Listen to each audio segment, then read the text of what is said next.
Hey, Jack. All right. You got the stuff? Yeah. All cleaned and oiled. Oh, yeah. Beautiful. Beautiful. Let's get it on. Who are these guys? It's my theme music. Every good hero should have some. Hot damn, it's time to get down to the jam. It's time to get down, it's time to get down, it's time to get down to the jam. I said it's time to get down to the knowledge, gonna get on down with the know. On the morning coffee show, on morning coffee with Keith, here on Pop Culture Minefield.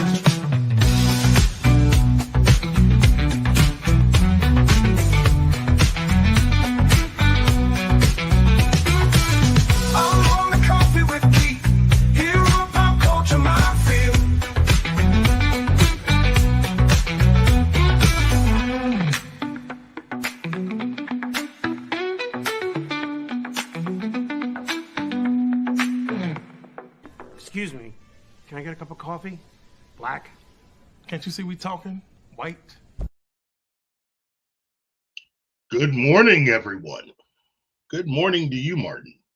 Good morning to you, my friend. Ooh, wow. Everybody in the audience. Yes, yes. Well, welcome to Morning Coffee with Keith. Technically, I call it Morning Coffee with Keith and Martin because, you know, this is... What? It doesn't have the same ring? I like, Morning Coffee with Keith has a better ring to it. It's short, concise, powerful. I'm not a fan of long titles. Oh, okay. Well, then I'll just play that in my head. But it's another Thursday, and definitely we have some things to discuss today. We will be discussing all the latest and greatest comings and goings in the world of pop culture and geek and nerd stuff that we love so very much. And with CinemaCon coming up, that's just going to be huge when that starts going on. There are going to be a lot of stories hidden, a lot of things for us to pay attention to, and I hope to be one of those people that you can rely on to at least bring you some of what will be going on, along with an opinion or two. But for today, we will be discussing one of my favorite people. Latest and greatest going ons with Akiva Goldman. I'm gonna clip that.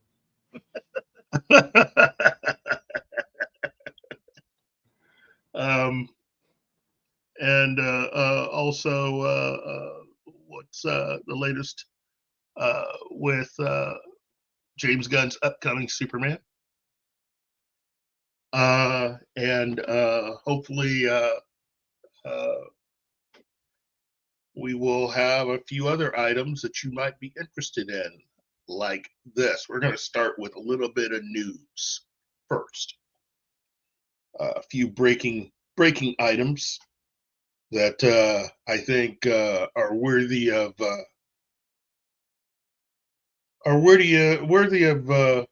talking about. Well, so the first major news item. Oh, we good? Yeah. Oh, okay. First major news item comes from Variety. And this one is Stranger Things star Sadie Sink joins Tom Holland in Spider-Man 4.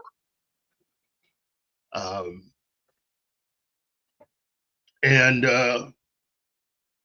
those of us that are familiar with Stranger Things and its cast, there have been a few young people from that cast that have gone on to do other things. Finn Wolfhard has had a few projects, mainly Ghostbusters, And recently, Saturday Night, which while his character didn't have that much to do, I still found it, the entire movie was good. It was solid. But his co-star, Sadie Sink, looks like she's moving on up in the world by getting cast in the upcoming Spider-Man 4. As the Kingpin, I And guess. say what? As the Kingpin, I guess. Not quite. They already have an actor playing Kingpin. But let's look into the article, which was by Rebecca Rubin. And she says Sadie Sink is joining the Marvel Cinematic Universe. The Stranger Things star has been cast in Spider-Man 4, in which she'll share the screen with Tom Holland as the teenage web-slinging Avenger, actually, who, as of the last movie, is now in college. It's unclear who Sink will portray in the comic book adventure, though Deadline, which first reported the casting news, hinted that her role would be significant. The outlet also posted that Sink could play X-Men mutant Jean Grey, a character who has been brought to the screen in the past by Famke Janssen and Sophie Turner. Marvel Studios and Sony Pictures, which release the Spider-Man-centric films in Disney's Marvel Cinematic Universe, couldn't be reached for comment.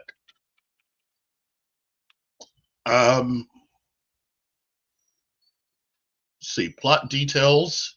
Good morning, Penny. The lovely Penny. Good morning, Penny. Details on the fourth Spider-Man installment haven't been revealed. In the third entry, 2021 Spider-Man No Way Home, Peter Parker accidentally breaks open the multiverse and allows for two prior Spider-Men, Tobey Maguire and Andrew Garfield, to all appear in the same reality. This was done to counteract the fact that Kevin Feige and his people somehow found out what the actual plot the Flash movie was going to be, and this was their solution to it. And ironically, they were able to put all this together and get it out in the theaters before the Flash was able to get out. So, go figure. In fact, something that Kevin Feige's was able to do quite a few times during the life of the DCEU. Still, there's been Kevin's never said anything. None of the executives formerly of Warner Brothers have said anything. None of the creatives that were involved with the DCEU said anything. But I find it kind of odd that you would have so many little coincidental things happening and somehow Kevin Feige able to figure it all out in a timely fashion to be able to quickly get it written, cast, film the whole thing, and out in theaters long before Warner Brothers and the DCEU were able to do anything. So, Mephisto. Good man. Yeah. Let's see. But that's the big thing right now. I think everybody's trying to figure out or guess who Sadie Sink could possibly portray in this upcoming film. This young lady is a natural redhead based on pictures that I've seen. Look, for my money, I say just go ahead and make her Mary Jane. You know you're talking about Kevin Feige, right? Actually, Kevin Feige had nothing to do with it. Kevin Feige didn't decide. Kevin Feige did not decide how to do things. What it was that the powers that be at Sony, when they gave Kevin Feige and Marvel Studios the ability to make Spider-Man films, they did not give him complete rights to all the characters. And one of the characters that he did not have access to was Mary Jane. That's the reason why Zendaya got the role. Turns out that Sony back then thought that Marvel was going to have a limited time with Spider-Man. So in putting all this together, they set it up to make it easy for them as in Sony, to turn around and make a comic book accurate Spider-Man film compared to what they were going to allow Marvel Studios to have. So when, hello Andy, Andy Morrow.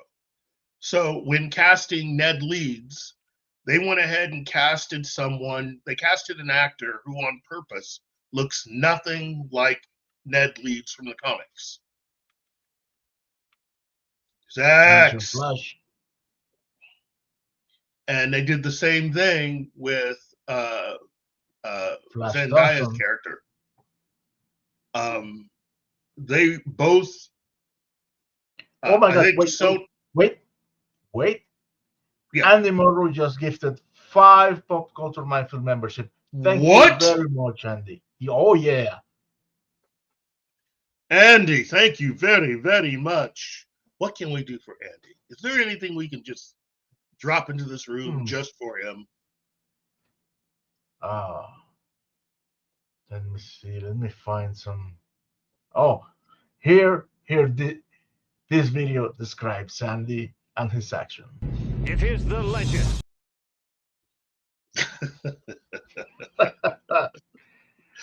Thank you very much, Andy.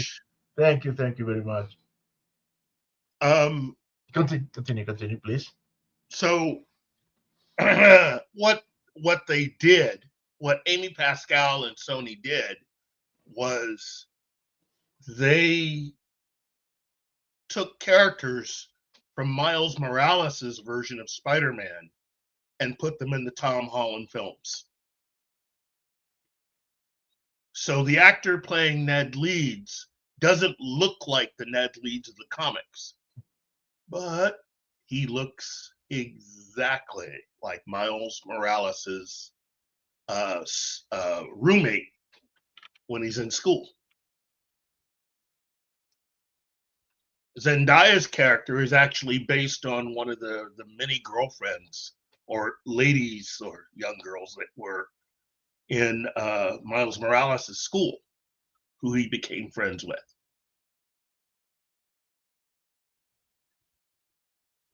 As I said, this was their way of trying to keep all of the quote-unquote good stuff for themselves, so that when it came time for Sony to make, the original thought was when it came time for them to make their own Spider-Man movies, they would have everything available to them. That's the reason why J. Jonah Jameson's different in the MCU compared to how he's traditionally. In fact,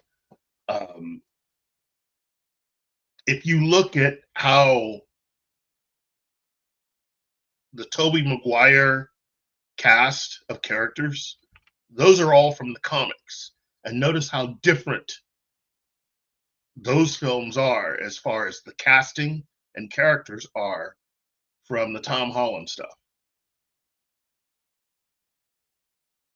They even got rid of a lot of characters.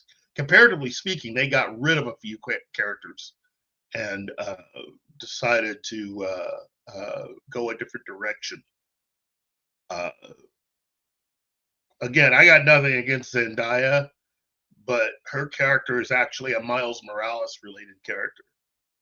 So my thinking was this whole thing with wiping memories and other things is a cool way of correcting how everything was handled with Spider-Man in the first place. And I think a really good opportunity for them to actually go out and find characters that actually, first and foremost, look like the characters from the comics, but also allow us to have more characters from the comics be in Spider-Man. So there you go. You have some people, Gambit, 1987. Sup. Welcome to the show. But you also have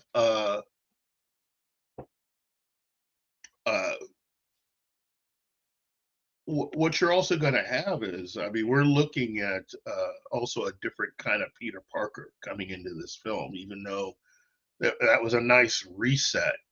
I think with this movie, he's not going to have access to any of the things that Tony Stark made for him, mainly because nobody knows who he is.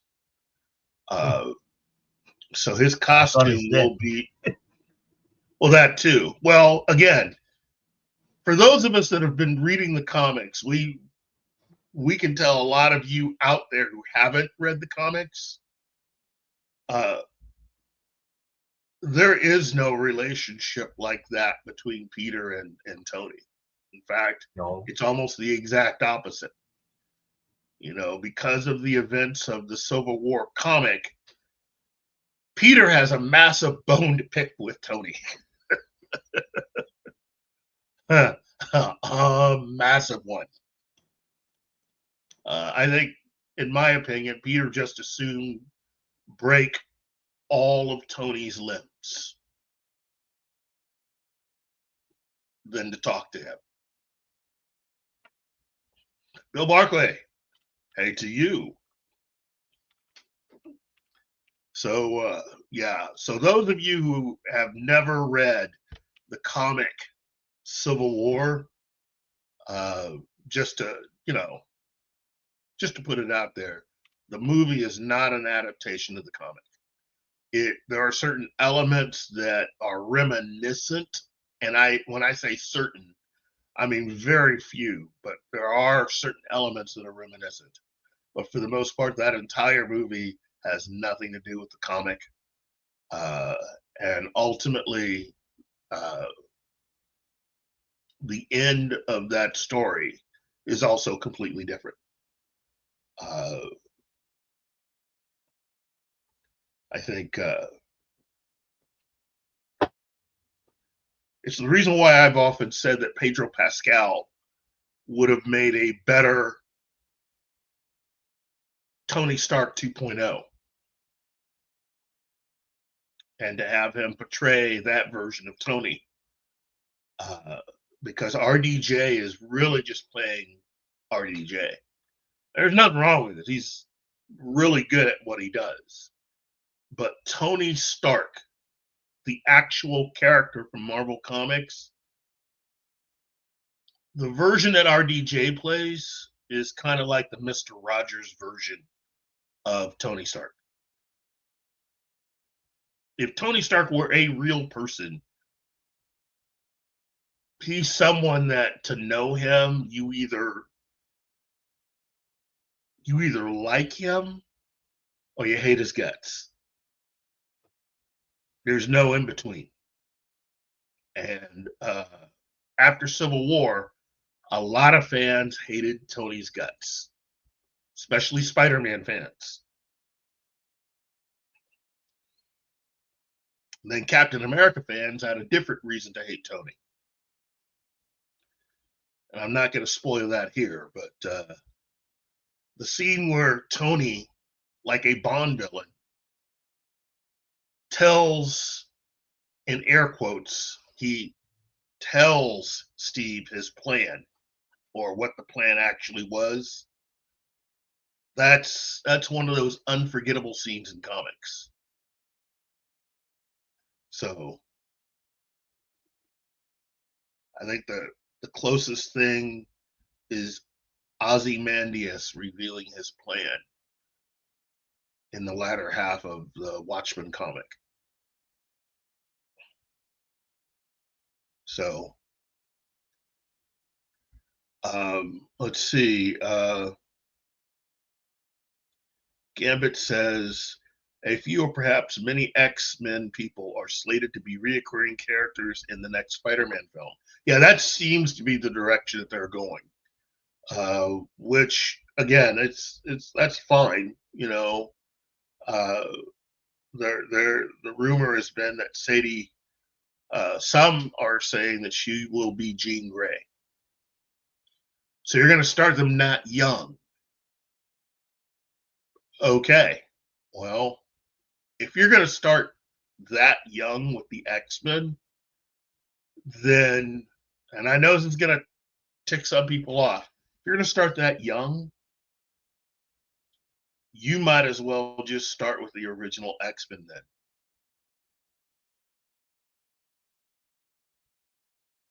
So, Sadie Sink will be playing Marvel Girl. And then you just got to cast Cyclops,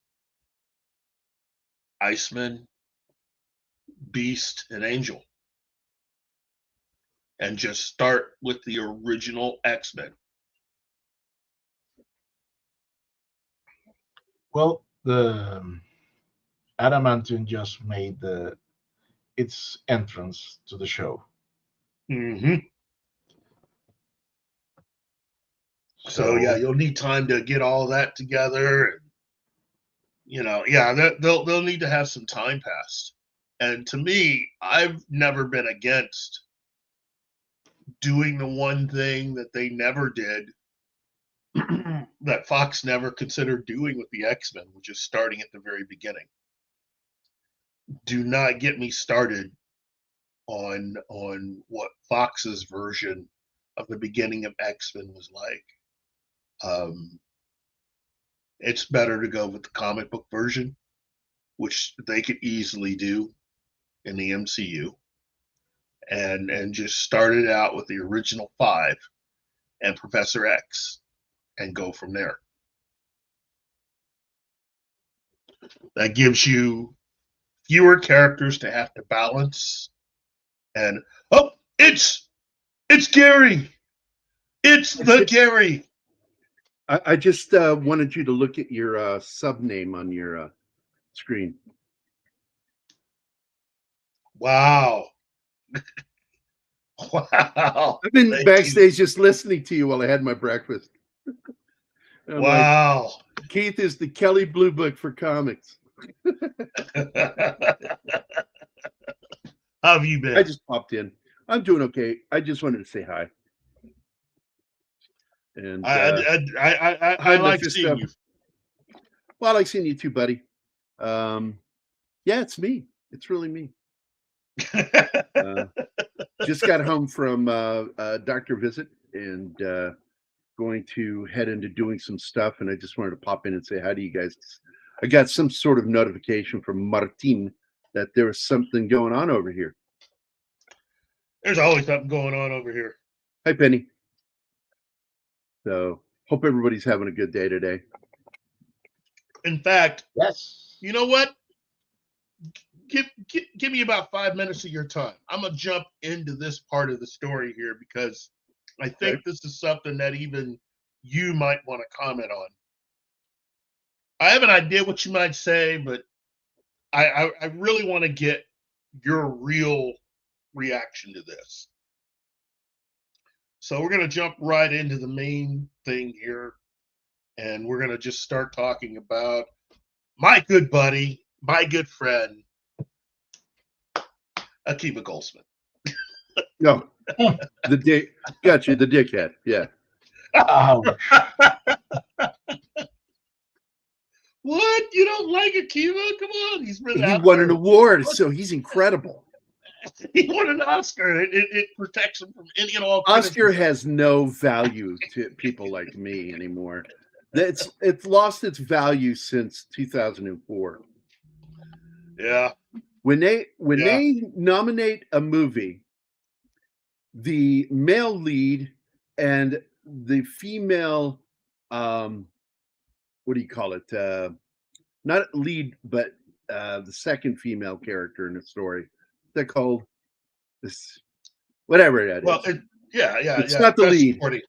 best supporting female, best supporting or best leading male, and they don't fucking nominate Nicole Kidman for Cold Mountain.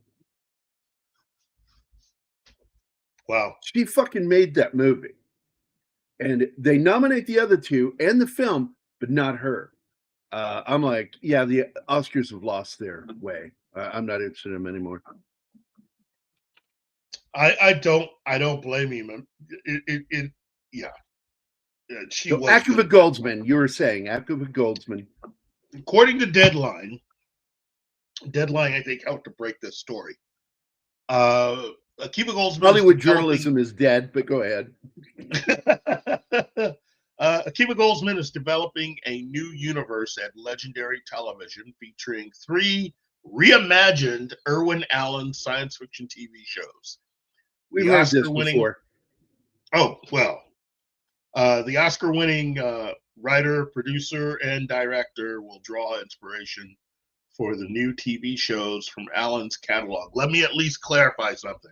His Academy Award, I think, was not for writing, and it wasn't for directing. He won an Academy Award for The Martian. So, all I know is he sucks as a writer.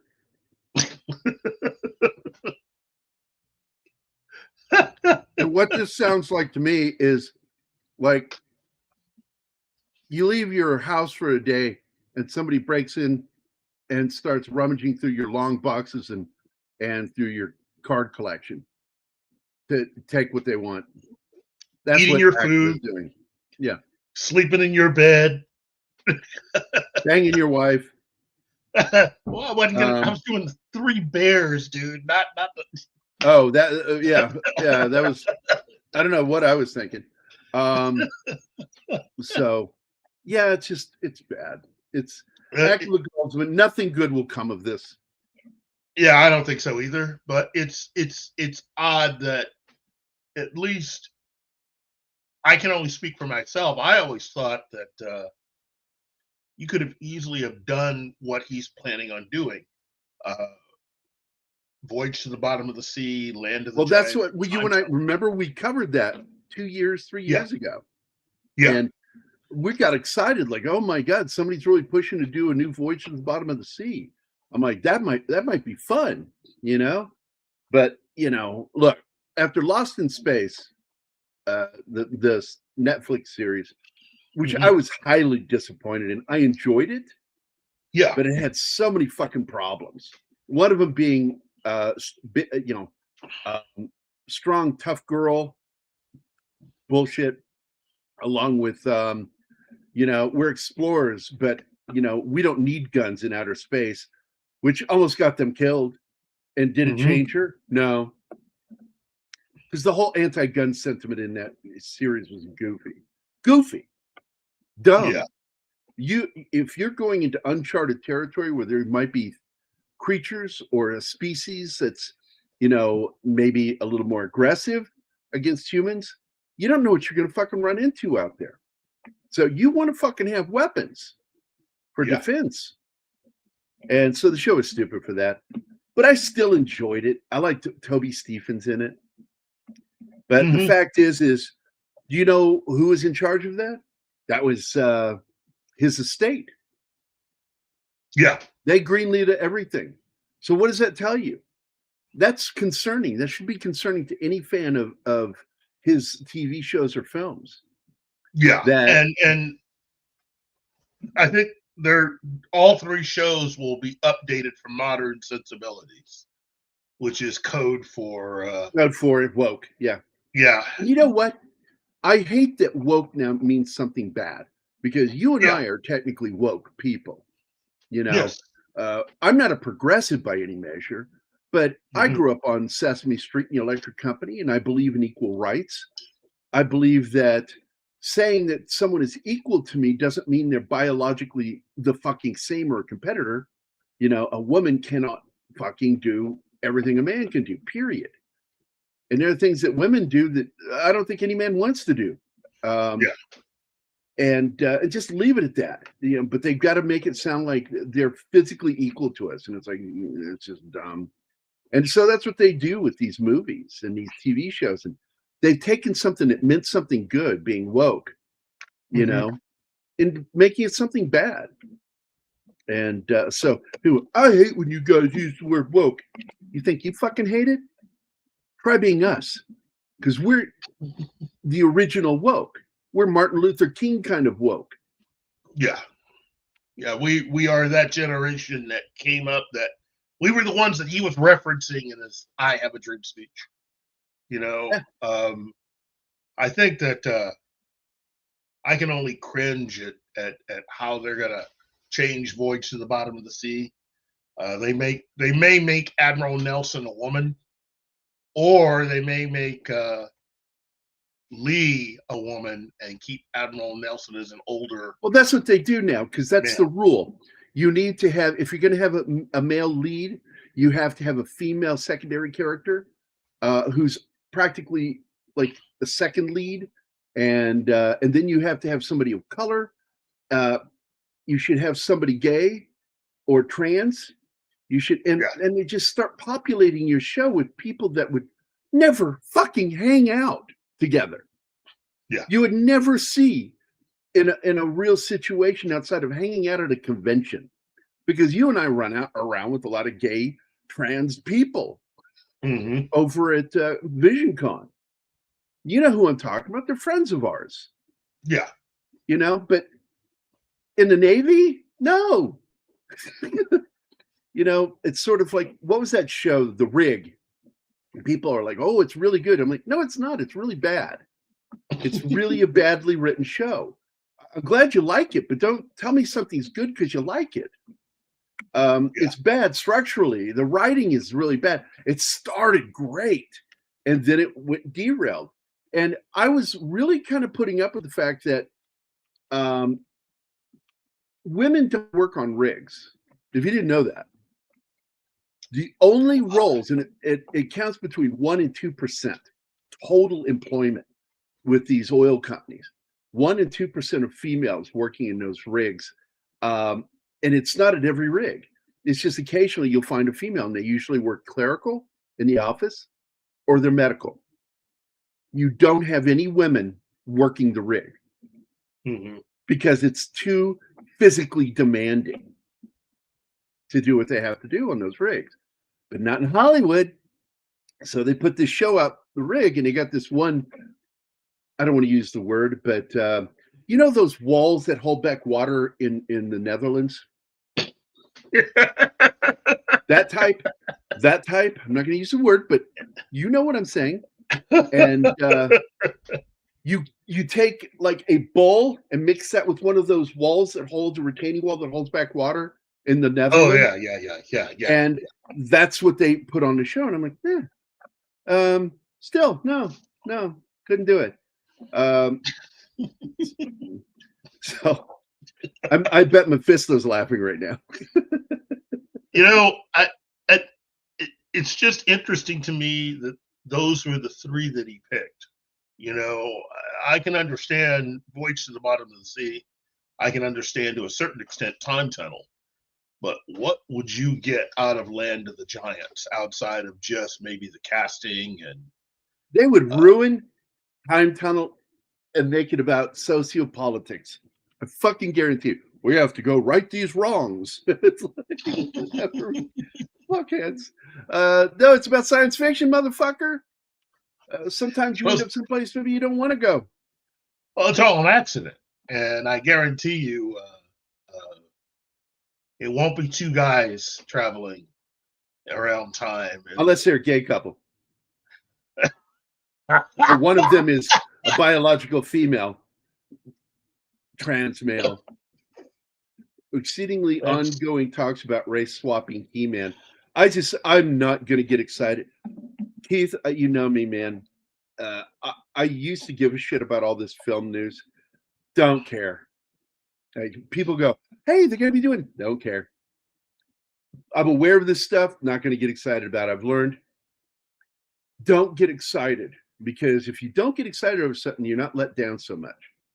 Yeah. Because my assumption is that until we completely get rid of DEI, we're just going to keep getting crap. And it looks like Disney has bent a knee to the conservative side of things, and it's going to go back. And I don't agree with the religious right on a lot of things, but I really am tired of the DEI in Disney. I'm so excited. And by the way, this will be the last thing I say before we go, unless there's a question you have. I'm excited because I just watched the trailer yesterday for Lilo and Stitch. I fucking love that trailer. Yes. I got the fucking, I wouldn't have even known that fucking cartoon if not for my daughter. The blessing I've had of raising my daughter introduced me to shit I would have never watched. Lilo and Stitch is one of my really enjoyed that fucking cartoon. And the live action, say live action, there's a lot of fucking CG characters in there. But I fucking enjoyed it. I watched that trailer and I'm like, oh my God, they cast a little girl that looks like the little girl. And because it's kind of a DEI thing to begin with, Polynesian, Disney's good at casting that. Because they're going to cast the black guy as a black guy. You're not going to see them suddenly turn and go, no, we need to cast a white guy for the black guy from the cartoon. They're not going to do that. They're going to cast it. Now, they'll do it the other way, but this one they won't screw up. And so I'm like, oh, good. They've got a film that was actually good, and they're sticking to the original script, and they're casting it across. The actors and everybody looks right for the part. And it was very funny. I enjoyed the crap out of that fucking trailer. And oh my God, I can hardly wait to see Stitch fucking destroy everything. Well, the thing about Lilo and Stitch, the odd thing about the history of that animated feature was that came out during that's all pre-Pixar. And so that was part of the grouping of films they had with The Little Mermaid, Beauty and the Beast, and all those films. And that was really the final movie that group put out. Absolutely. Well, actually, that was the final movie that was put out, but not by that group. This Lilo and Stitch was the first and only film that was actually made in Florida at their Florida animation complex. And because that was made outside of where they made all their other films in California, that film was actually the film that was dismissed, made fun of. Everybody that was working at Disney at the time never really gave that film a shot. They didn't think that film was going to be worth anything. And surprise, surprise, it ended up being one of the biggest grossing films. Surprise. You get that right. Hey, I wanted to comment on two things here in the chat. That is not Kevin Smith's fault. That is the executive producer. What is his name? Ted. What is it? Ted Biasemi. Yeah, Ted Biaselli. That's him. Biaselli. That's who you need to go after on that one, Gambit. Mm-hmm. All Kevin was a mouthpiece. He did not have any control over that show. That was bullshit. It was a fucking lie. He was brought in there to be a face for the executive producers, and that's all. Mm-hmm. And he did it with relish, and that's why I don't like Kevin. He got paid. Yeah, he got paid, and he didn't apologize for it.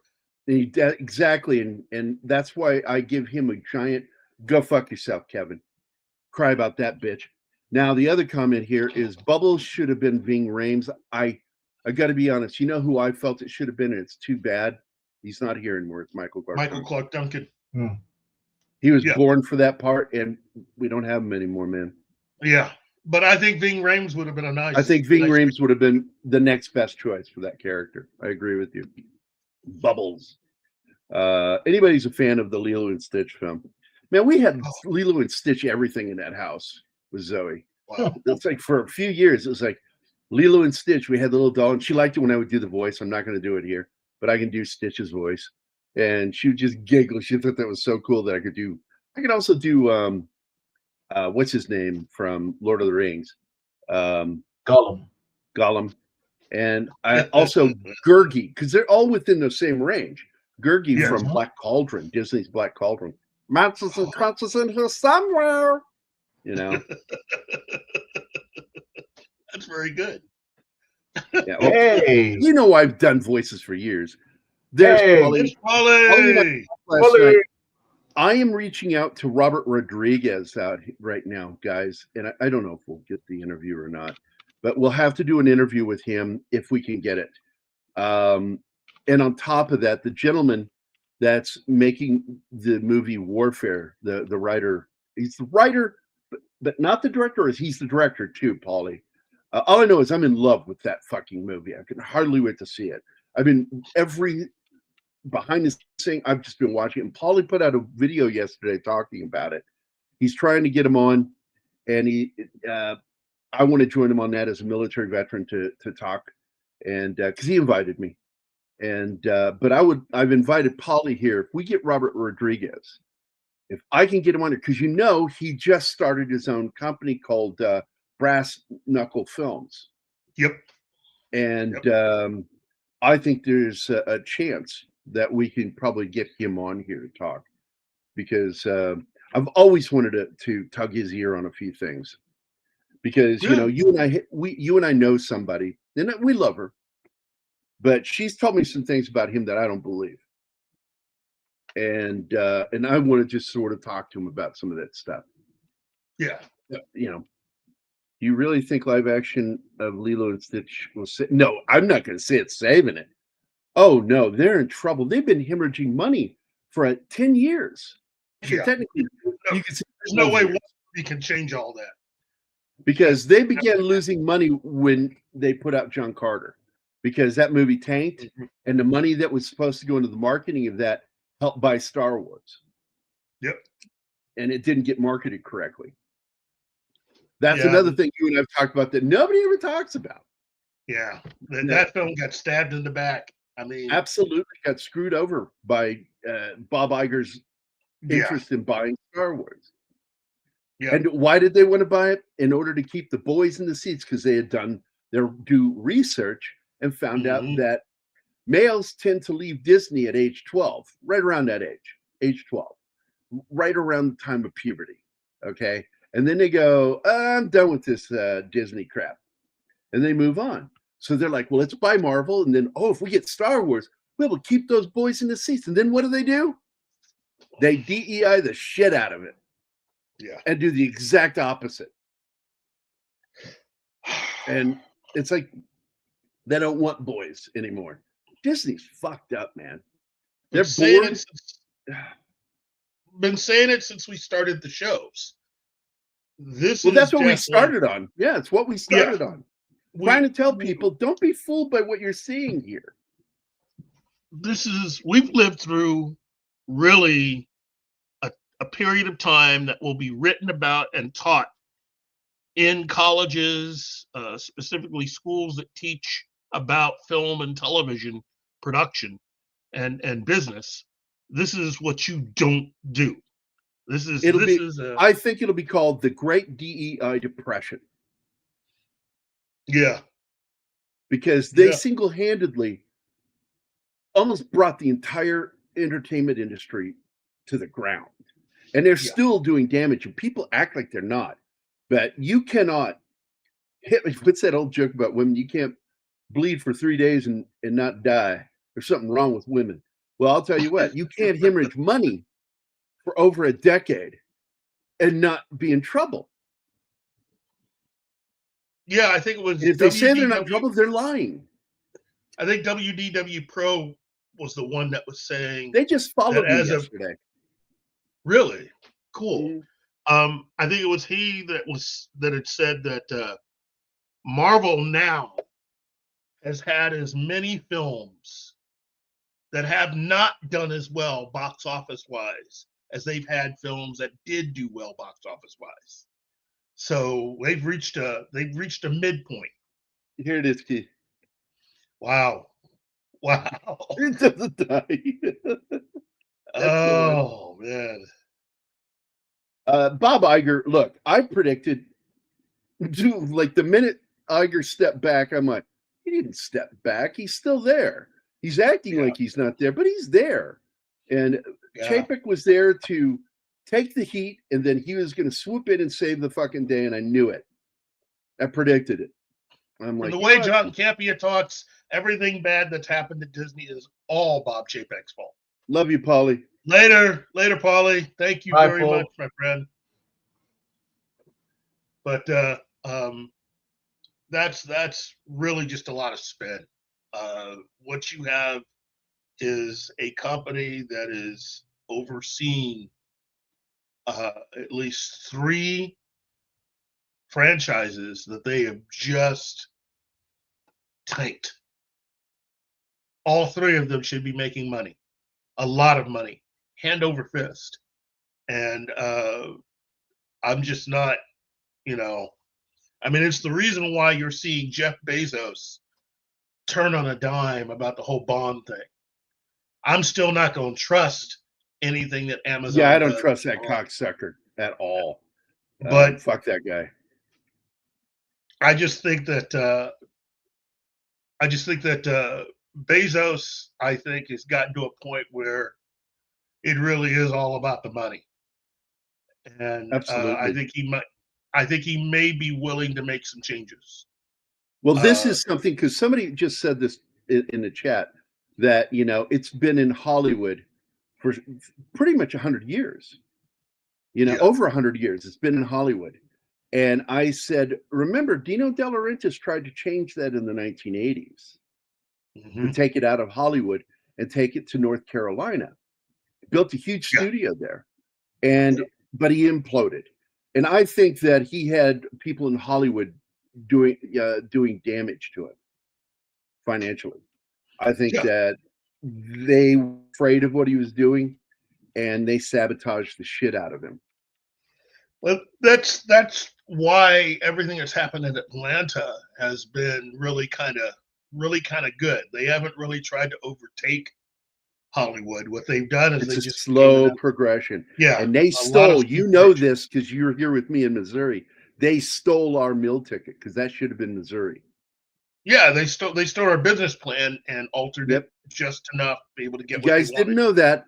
But Jay Nixon sold out Missouri and gave Louisiana our film plan and tax write-offs, how it was planned out.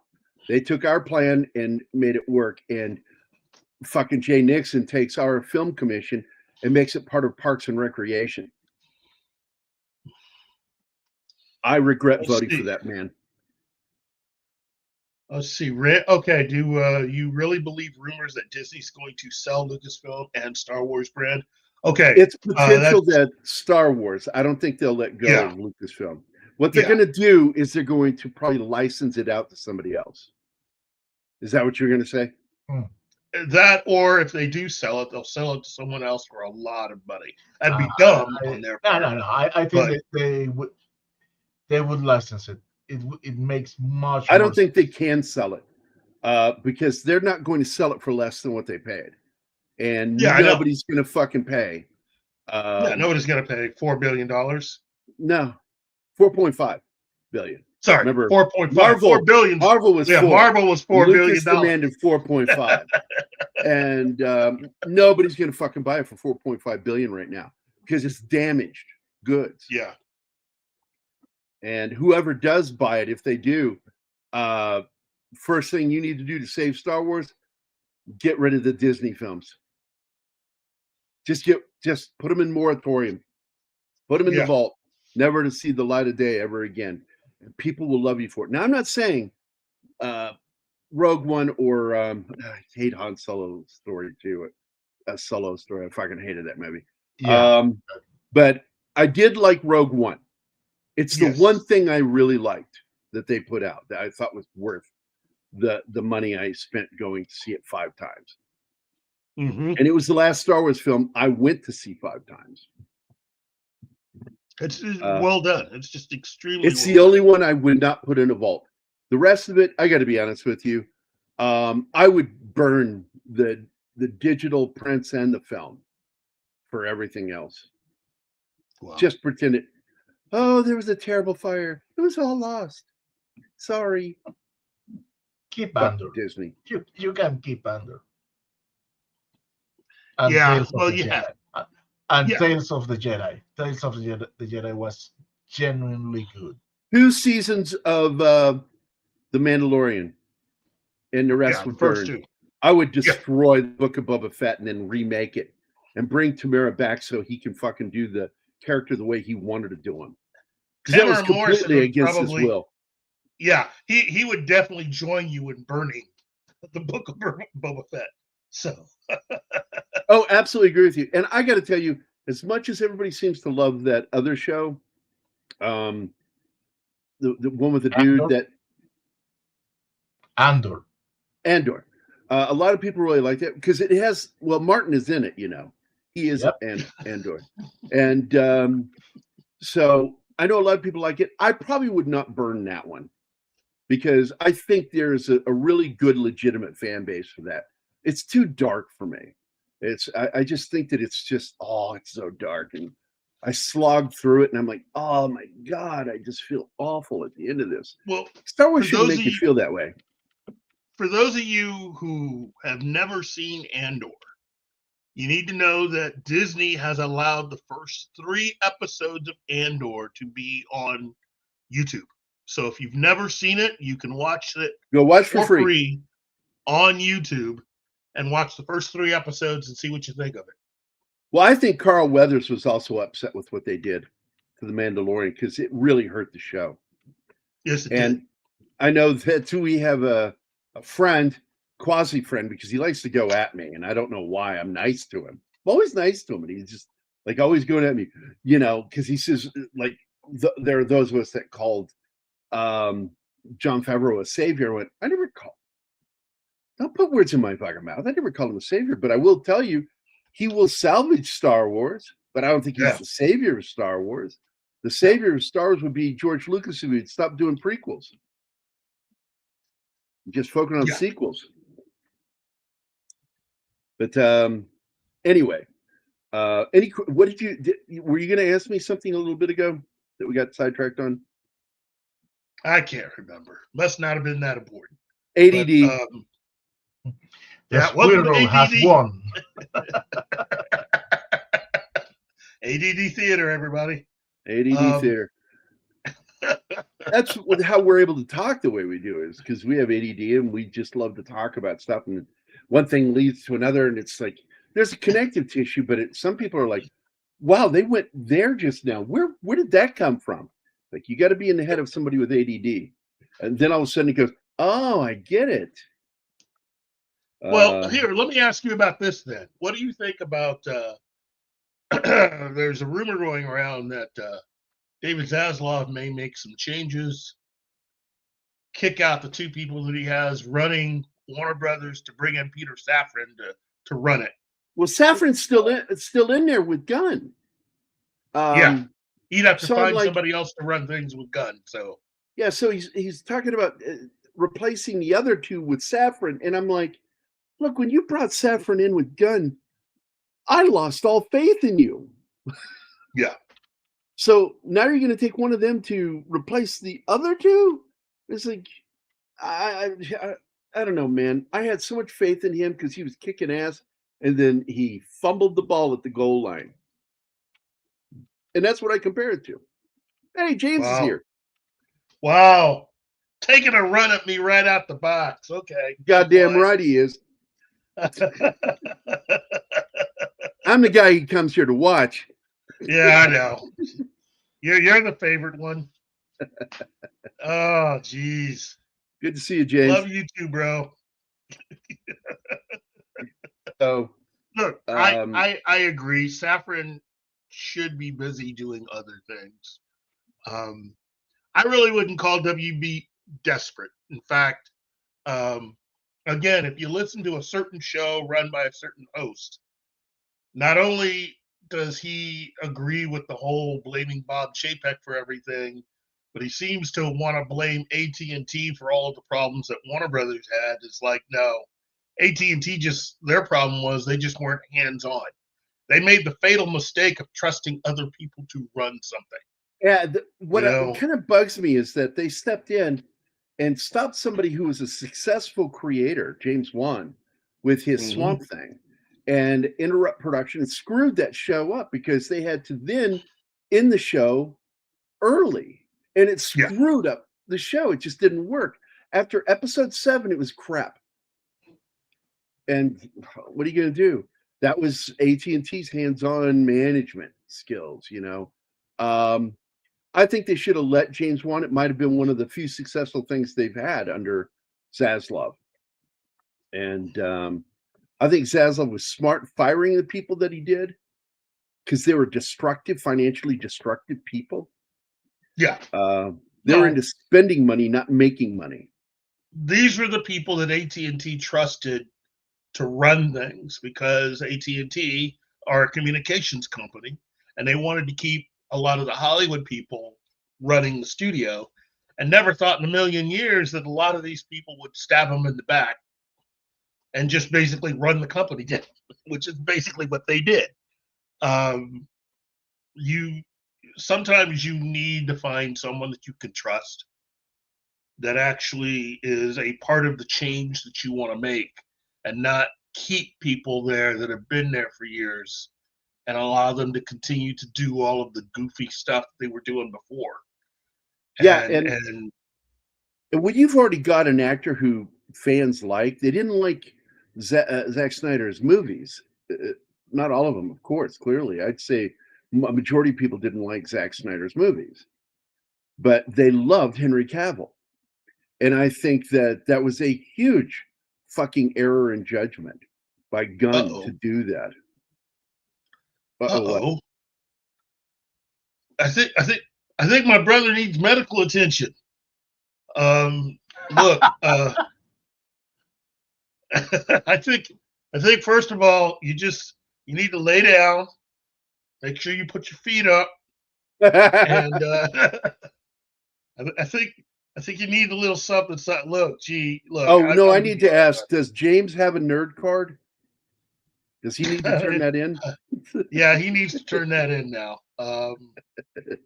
Yeah, I'm sorry to inform you that you've now had your nerd card revoked. Now you can like whatever you look. I tell people all the time, like whatever you want to like. Just understand that I will tease you over it mercilessly, but I will do it with love. I'm not going to do it with hatred or malice. I like to tease people. But you can take his card. What's that? You can take his card, his nerd card, if you want to, but it will be reinstated by the power of many. By the power of many. Good one. So, Bayona Red, is James Gunn trying to make Matt Reeves walk away and not do the Batman Part 2?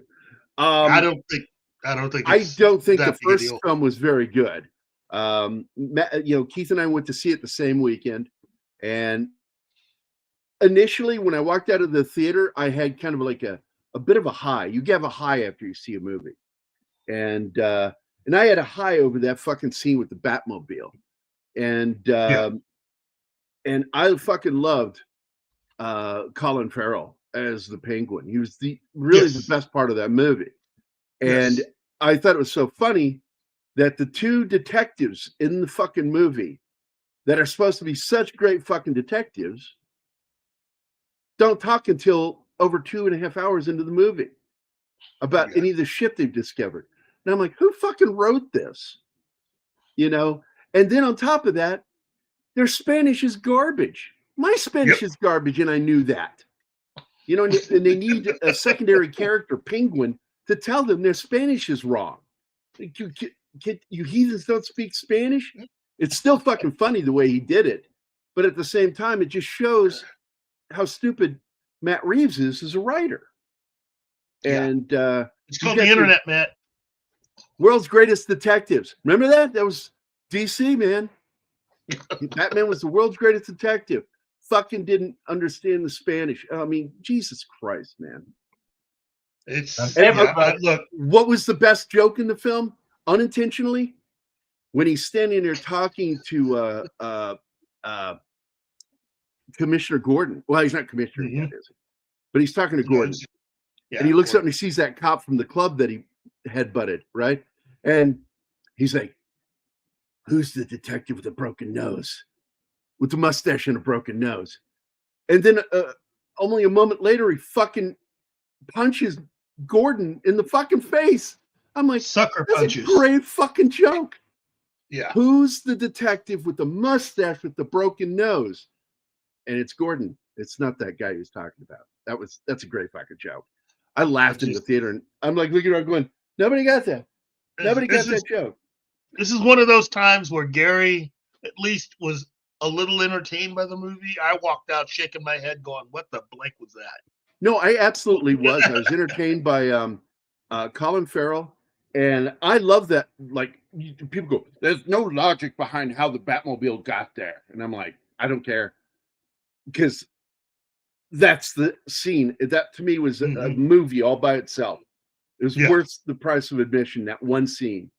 And how it got there is not important, because the movie begins for me right when that Batmobile comes alive. Yep. And I like that because it was reminiscent of the 70s Batmobile, which was a sleek sports car. Even though they monstered it up a little bit, I still liked it. I like that Batmobile. What I don't like is that what's his name, Twinkly Vampire fag, banged Zoe Kravitz on it. I'm like, oh man, it's rude. You know, fuck on it.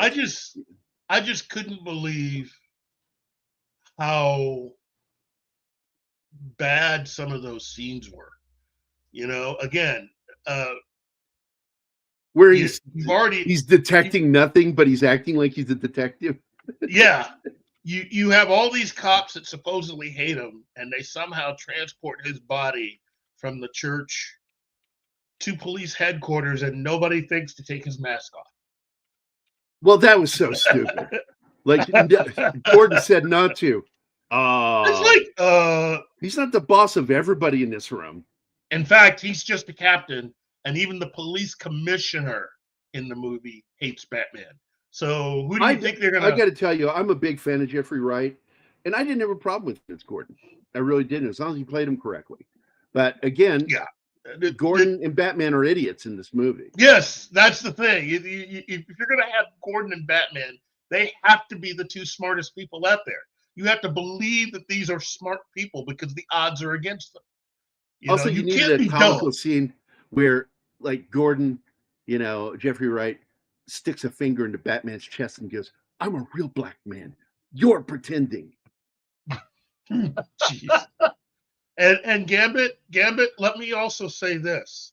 The reason why a certain actor in the 89 Batman wanted to actually be Harvey Dent and eventually Two-Face was that he didn't see a part for a black man in all of that stuff. He never read the comics.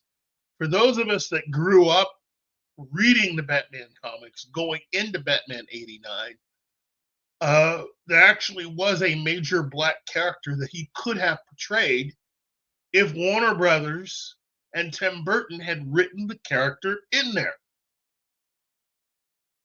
But they decided not to. And that was Fox. Lucius Fox. Lucius Fox. Yeah. Lucius Fox was introduced into the Batman comics 11 years before Batman 89 came out, which means you could have had that character in there. And Billy D's an older man. He doesn't read comics, so he wouldn't know about it. But if you're adapting Batman, they could have easily placed... See, Lucius Fox could have been introduced well before Batman Begins. And that shows Hollywood needs to stop acting.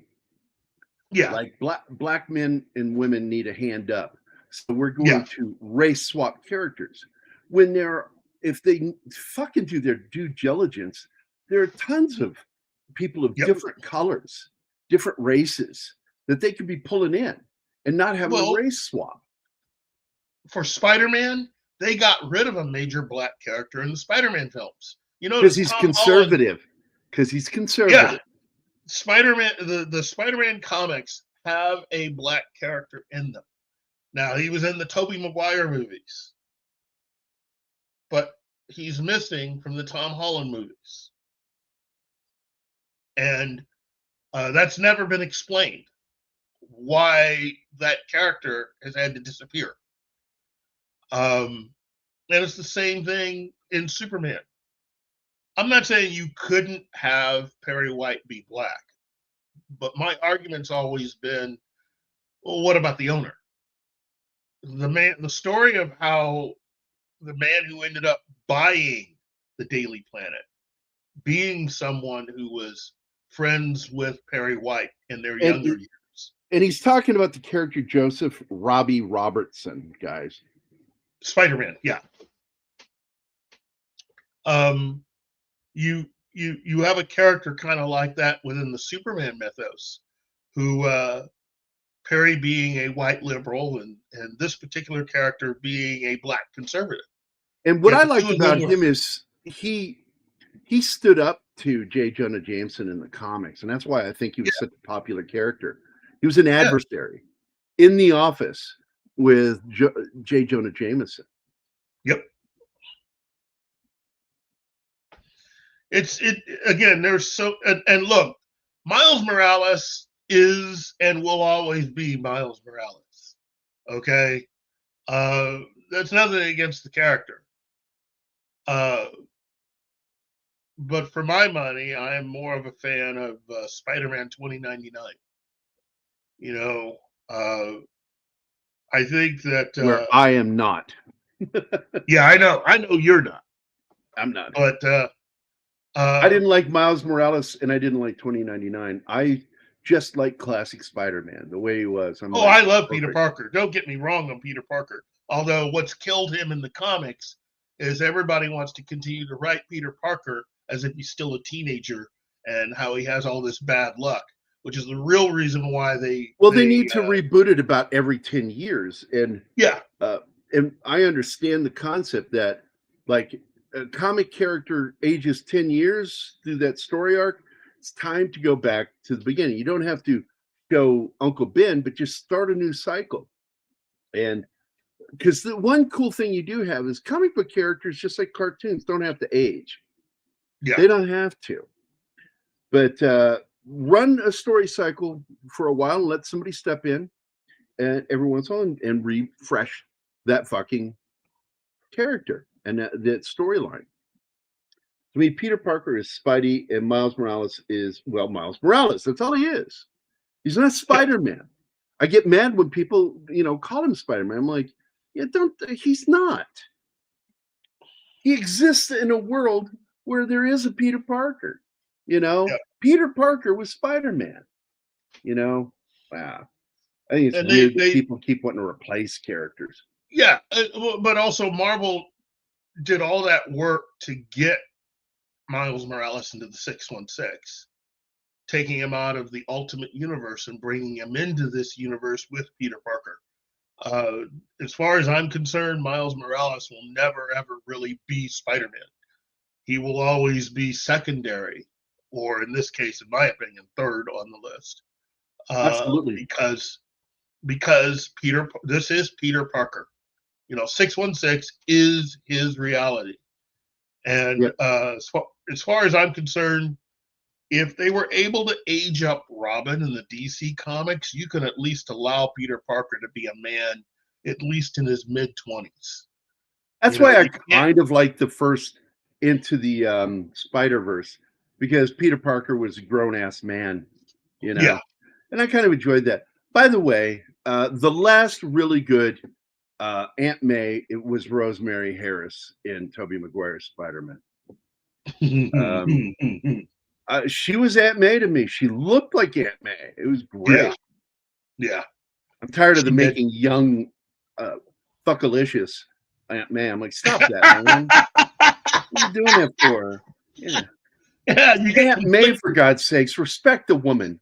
Give her some gray hair. Between Aunt May and it's what was that stupid movie that they came up with? Aunt May, and then they also made Madam Web younger also. These are two older ladies and they got him now in their 30s, 40s, and it's just like, hey man, come on, man, you shouldn't be doing that. Let's see. Yeah, James. Yeah, but don't take this the wrong way, but you still don't have your card back. So what are you doing? Yeah, keep trying, though, bud. We'll give it back to you eventually. Don't worry, I'm not going to taunt you because I'm so much taller than you. I'll give it back to you when you earn it. Superior Spider-Man was way after I stopped reading. I didn't read really much even in the 90s. My heyday was the 70s and the 80s for comics. And then I got mad because of the Secret Wars, because of the marketing behind it. Pissed me off because I spent all that money for nothing. And I got mad. If you want to find the rest of the story, get issue of ROM. I'd never read ROM. Never was interested in it.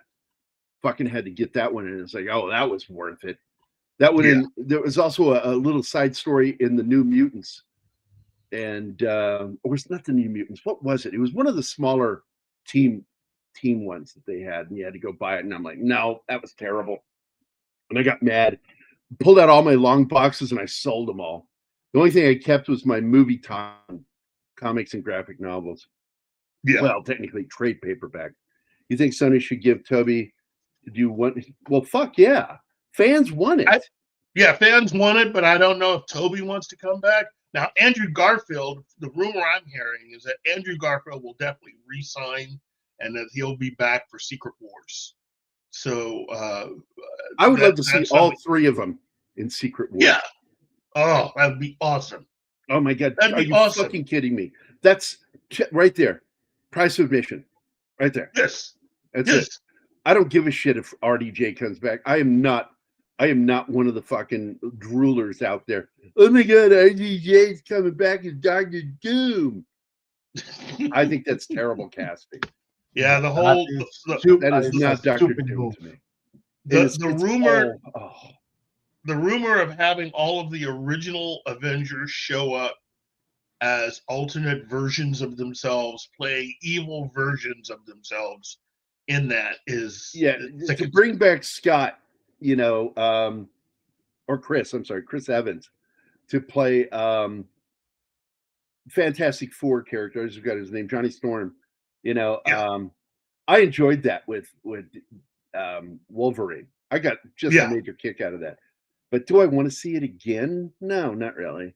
Do I want to see him play another character? Look, man, I'm tired of Marvel and Disney treating these movies like there's just one small pool of actors and that's all they use.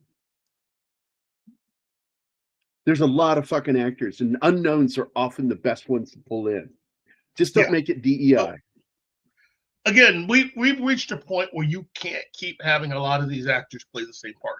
You're going to have to reboot it. And in my opinion, again, it's time to start looking at who you're going to have be the new Captain America and be the new Iron Man, be the new Thor, be the... Let's get more fundamental than that, though, Keith.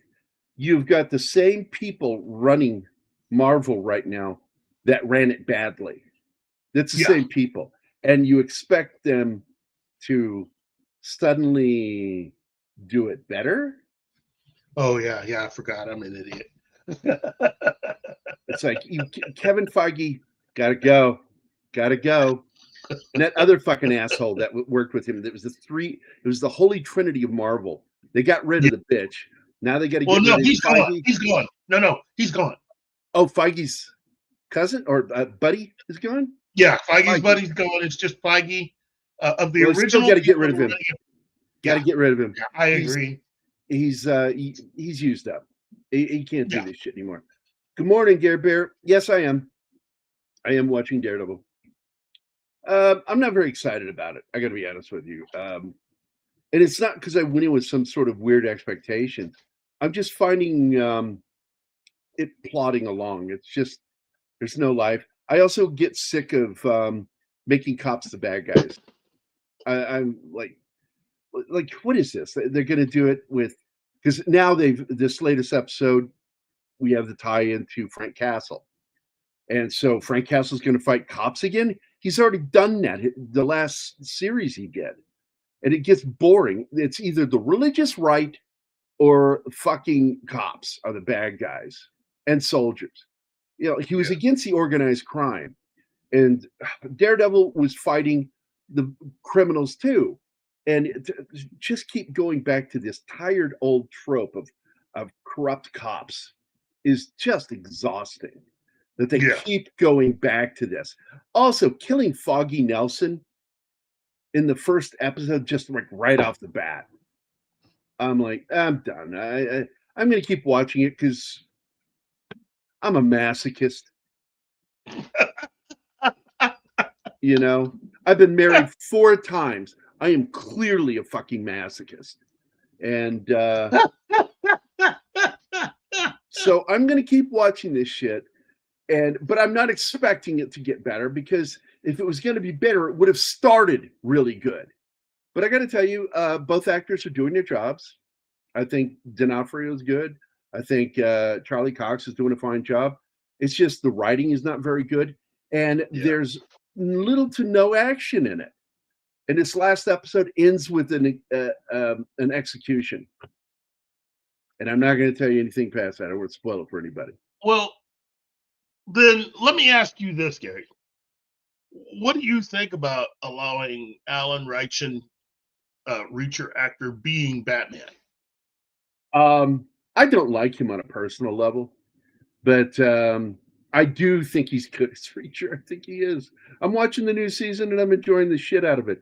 I'll sit there and go, man, that's really, really good episode. Alan Richardson, fucking good episode. Fuck you, Alan Richardson. You know. Shifting back and forth. What is that character did that all the time? Oh, that's Commander Colonel Clink. Colonel Clink did that. Hogan.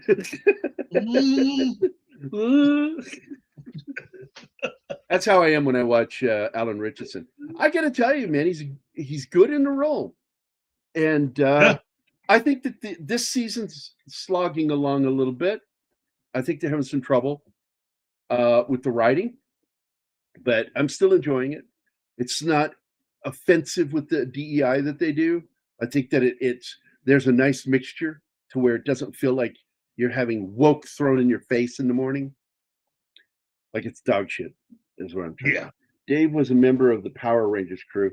And by the way, Gambit, you asked a question earlier, and I didn't mean to skip over it. I forgot that I'm not interested in the Power Rangers. It was never something I was into. I watched it because of my middle kid, and I just never got into it. It reminded me too much of the Japanese shit that I watched as a kid that I liked, the live action stuff. Mostly Ultraman, because I loved Ultraman. But I get, a lot of fans out there for it. One person's masochist is another person's helpless romantic. Well, thank you, James. It's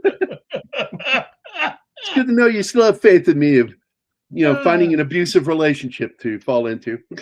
It's not going to get the car back anytime soon, but that's a good observation. Yeah. Just don't try to impersonate Brian, that 70s. Yeah. Fuck you, Bill. I'll do it whenever I want. You're not the boss. If I want to do bad Scottish, I'll fucking do it. Hey, Captain. Oh, wow. Look, in the end, it's definitely something that a lot of the changes that are currently going on, it's really going to just come down to the people that are running those studios now. Yeah, and Marvel right now, you know as well as I do, under Feige, it's going to have a faulty foundation, and you can't keep building on something with a bad foundation. I always like to use that building analogy. It's like you got to have solid concrete with chicken wire and rebar. If you don't have that in there, you've got a weak foundation. You can't build a solid house on dirt. Yep. So, Kevin Feige and his decisions he's trying, I guess, to bring Chris Evans back. and he's already brought RDJ back as Doctor Doom. And I'm telling you right now, ask me if I think that's going to be awesome. Hey, Gary, do you think bringing back RDJ to be Doctor Doom is going to be awesome? I don't fucking care. Don't care. Yeah, my pulse. Watch, my pulse is not jumping. See it there? You can see it right there. It's my vein. It's not. I might be dead. Hold on. Oh no, I saw a pulse. Okay. My pulse is not bounding. I like Robert Downey Jr., but I think it's time to. I think we were all annoyed, just like Keith is. I'm telling you, Keith's annoyed by it too. Yeah. He's nicer about it. I'm not. I'm a dick. I just think it's time to actually adapt Tony Stark and bring him into the MCU. RDJ's version of Tony Stark. Yeah. His Tony Stark is a very Disney version of Tony Stark. He's a very snarky, funny character. Yeah, he's a snarky, funny character. You know, the real Tony Stark, if he were a person, would piss very dark, very serious. He's an off. alcoholic. Yeah, you know, he's kind of abusive at one point because of the alcoholism. What he did to Peter Parker will forever put him on Spider-Man's shit list, basically. Yeah, we need a different Tony Stark. We need a more comic, accurate Tony Stark. And they have access to an actor that could do it. Pedro Pascal would make a much better Tony Stark. It's not that I'm disagreeing with you, but I'm just saying, find somebody that we don't know. Stop reaching fishing in the same fucking fishing hole. Yes. You know. Yes. Here's what I learned as a kid. You don't fish in fishing holes. Why? Because that's how you get worms. You need flowing water. Stagnant, standing water is not a safe way to fish. And that's what they keep doing. They keep casting out and pulling in the same actors over and over again. The joke about it that I saw last night was somebody had done a graphic and did I think a fake announcement that Zendaya and Ziegler as Doctor Who and the companion. And I'm like, well, which one's which? Wow. Is that the joke that neither of them know which one's the Doctor and which one's the companion? Fucking stupid. Geez. Everybody's answer right now, Zendaya. Get Zendaya. She's fucking Mikey now. Get Zendaya to do it. She hates him. Peter Pascal, every character. After it's Dune, exhausting. After Dune Part 2, I gotta say that what they did with her character was just unforgettable. They destroyed the structure of the story by doing that. They destroyed the structure of the story. And I know Nerd Cookie agrees with me. She still talks a lot about what's going on there because that's how she does her shows. But I know when we've had conversations, Nerd Cookie agrees with me that they completely fucked up her character to where how are they going to salvage that in a third film, or a fourth? And by the way, ask me if I give a shit about the new Dune series. Because I hear it's good. Ask me if I care. Not. Ask me if I care. Do you care about that shit show? I don't fucking care. I don't give a shit about woke fucking bullshit.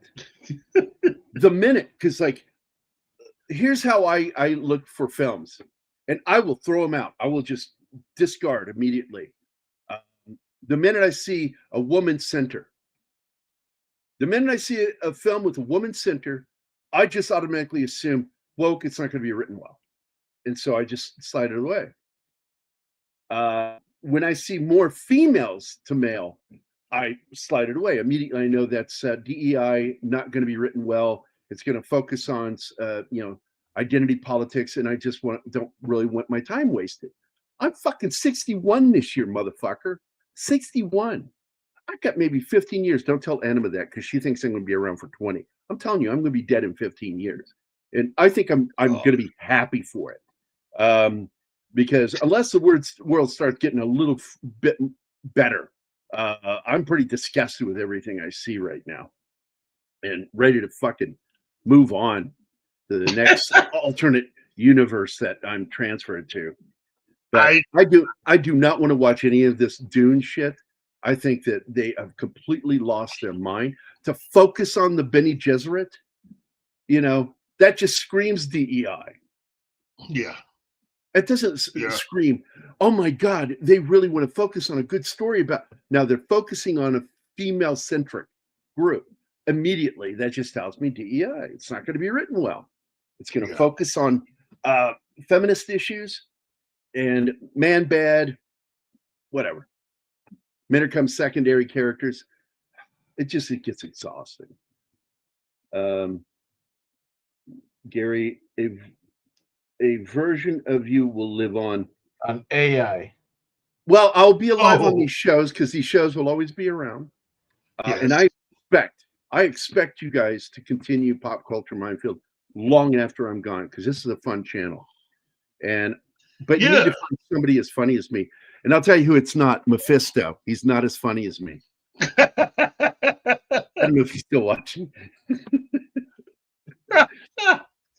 Tom is somebody that I think is as funny as me, if not funnier. I think Brian's as funny as me, if not funnier sometimes.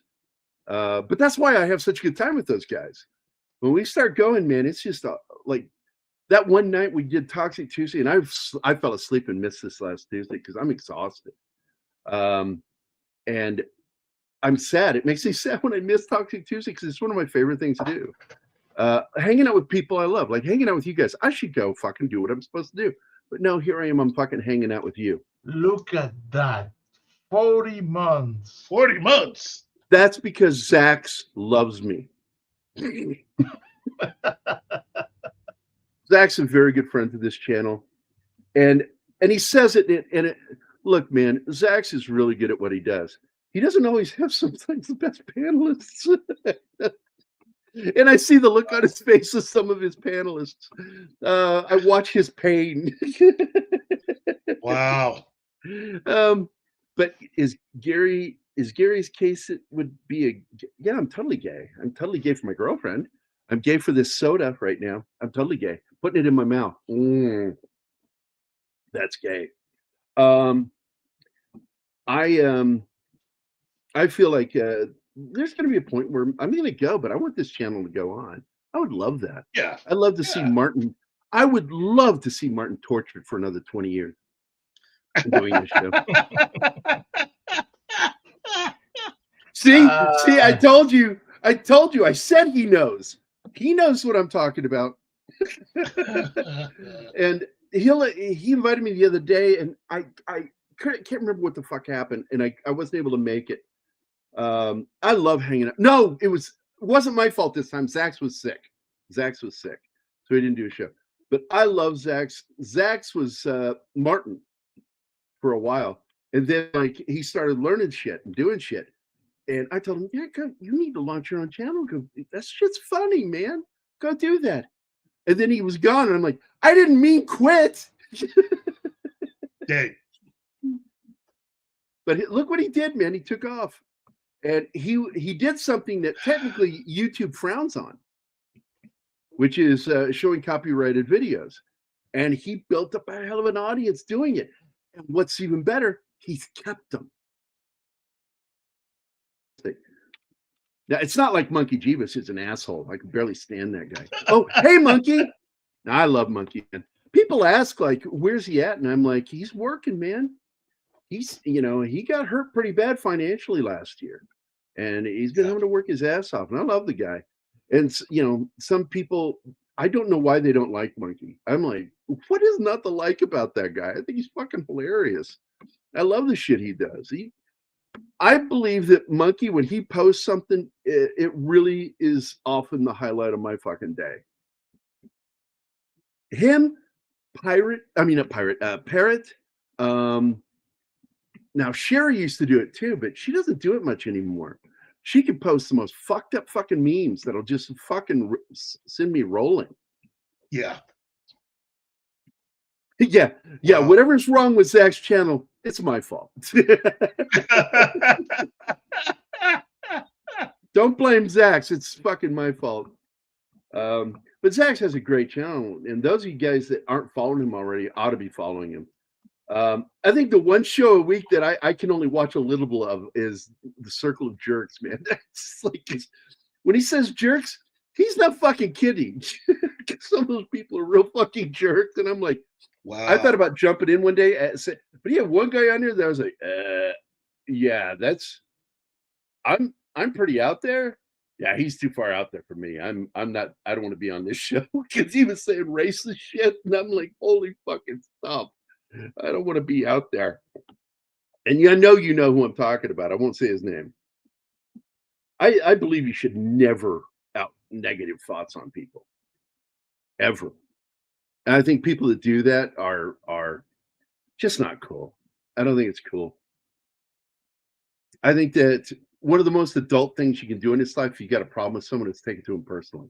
When you take it to the public, I think it's all about you and it has nothing to do with the other person. And I don't know.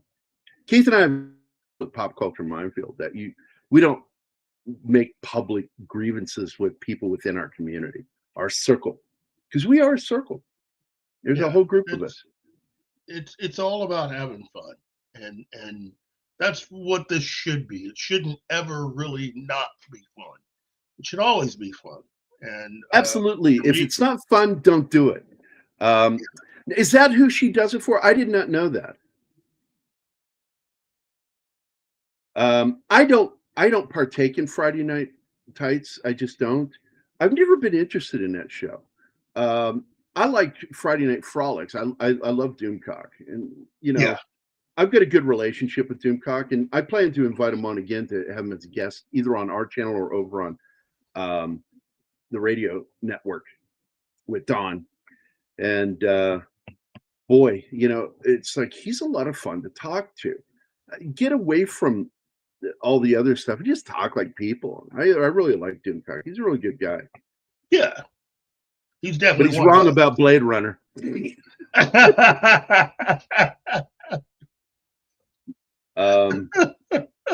Because we did not agree at all on Deckard being a replicant, and I'm like, okay, it's your show. I expect the marketing for Superman to go all out come May or June. Look, you're going to see you better see a lot of trailers coming out. I think Gunn screwed up with his opening. I don't think showing him hit the ground the way he did. What he was looking for is for people to have that emotional connection. But we don't know this Superman yet, so you can't have that. Right, Keith? Yeah. Yeah. We got to know that character before we care. We love Superman, but we don't know this Superman. And again, you're wanting us to become emotionally invested with a version of the character that we don't know. As Gary said, yeah. But it's the same thing, the same feeling that I have about Anthony Mackie's version of Captain America, what they're trying to do with Sam. They never really expected to do this with his character. You can tell from all of the films that he had been in, they had his character as a sidekick. Now, I didn't agree with it, but that's what they had him as. Right. And I think going all the way into the filming of the filming on Endgame, I think really when they got to Infinity War and Endgame, I think the decision was made to do that for various reasons to allow Sam Wilson to become the new Captain America. And I got to tell you, I still enjoyed Endgame for the most part. Yeah. Where they lost me, where they lost me. It wasn't even with Wilson. I thought that was a huge mistake, a tactical error on Marvel's part to hand that over because he needed to be the Falcon and stand on his own as the Falcon. Oh, jeez, yes. Not be Captain America. You needed someone that had been given the fucking super serum to be doing that. It's Bucky, for God's sakes. They needed to find a way to stabilize his abilities, and that is who Captain America should have been. But anyway, with I love the Superman 3 and Superman 4 Quest for Peace. Yeah, they were terrible. Golden Globus completely screwed the pooch with Quest for Peace. But anyway, I think that with Superman, what we needed is a better trailer, even a teaser trailer, but the teaser and the trailer should have told us something about who he is. And you see that through the eyes of Clark. You have to see Clark and see how he deals with things. And because he deals with things differently, it's not like he processes it differently, he deals with it differently.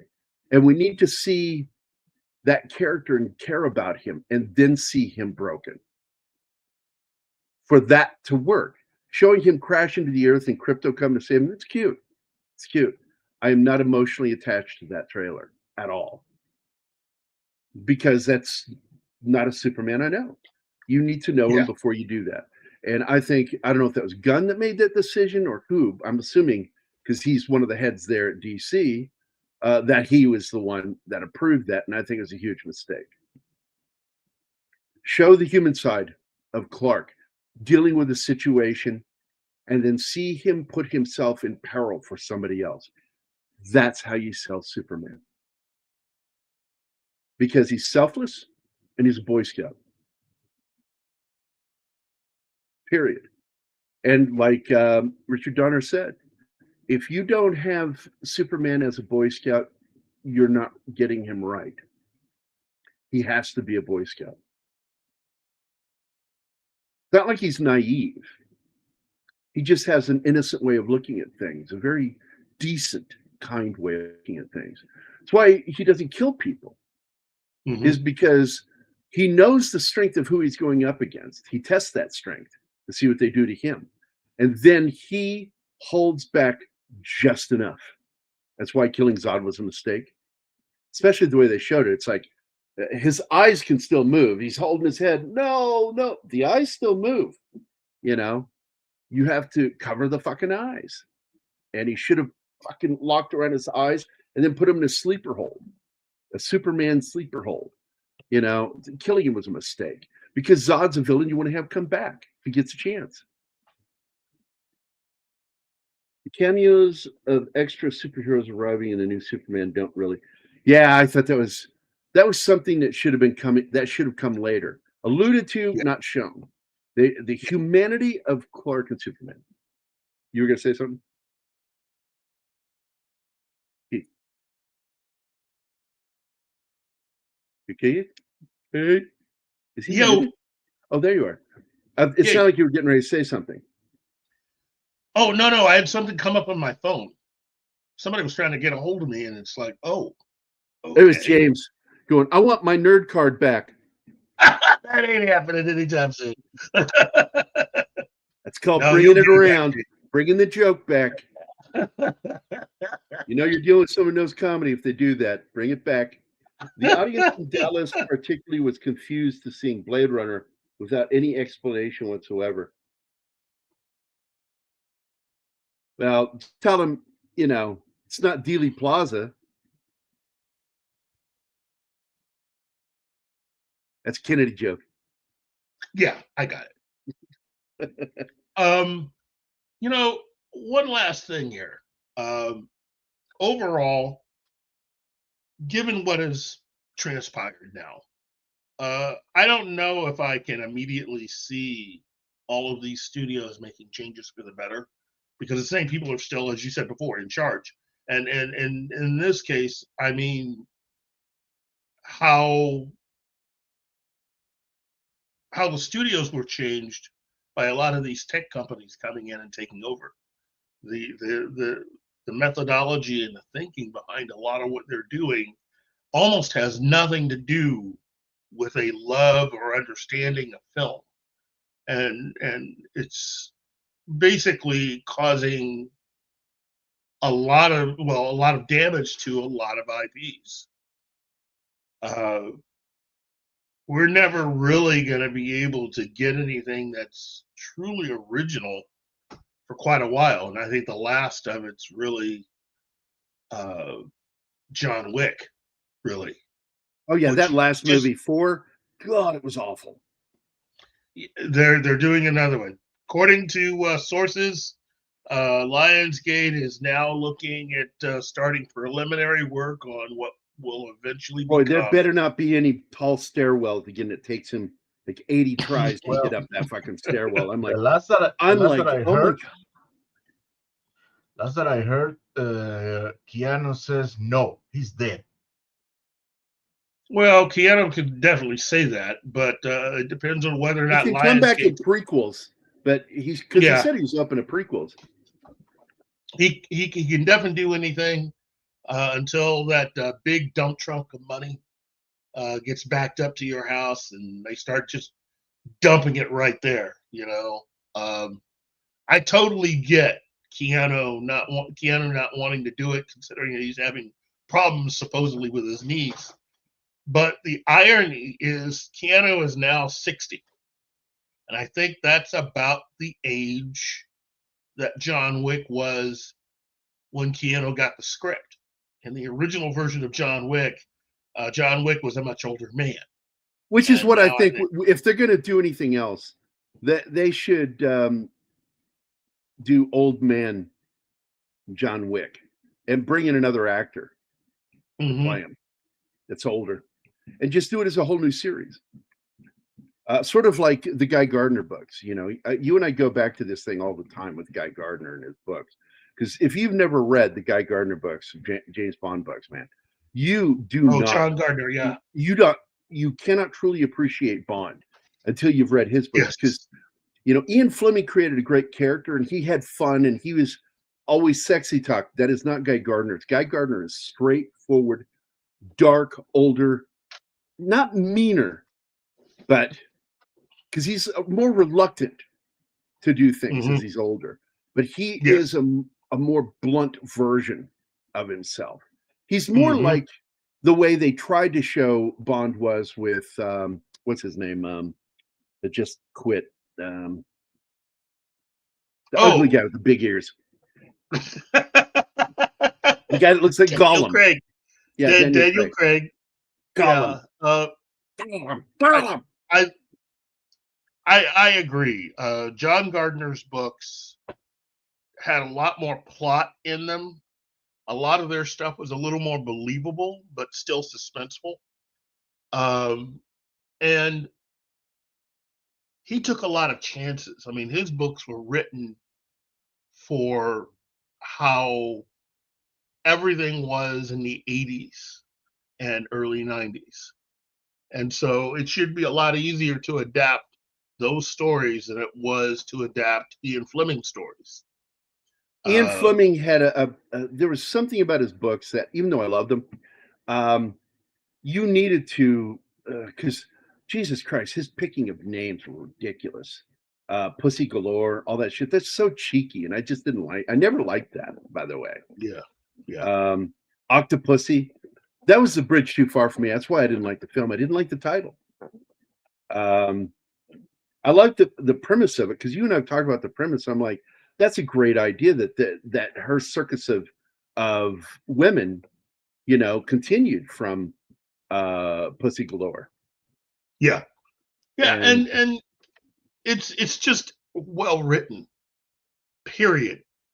The Ian Fleming books are small compared to the John Gardner books.